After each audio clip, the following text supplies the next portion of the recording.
Garcia rompe il silenzio. Messaggio ai tifosi. Il tecnico francese non è rimasto in silenzio e ha lanciato un messaggio incredibile ai tifosi del Napoli.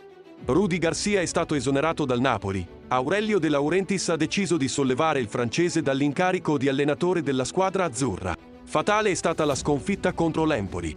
L'allenatore, nella giornata di oggi, ha deciso di rompere il silenzio inviando un messaggio. Parole rivolte ai tifosi del Napoli. Non era così che immaginavo di salutare i tifosi napoletani che hanno supportato la mia avventura dal primo giorno. A loro, ai giocatori e alle persone vicine alla squadra va un mio sincero grazie ed un in bocca al lupo per il prosieguo. In campionato e in Champions League, ha aggiunto il tecnico francese. Parole che confermano la signorilità e il garbo dell'allenatore.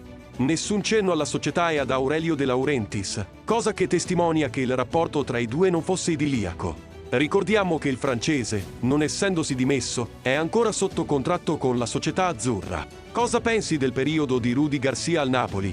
Lascia il tuo commento sincero e discutiamo. A presto, forza Napoli sempre!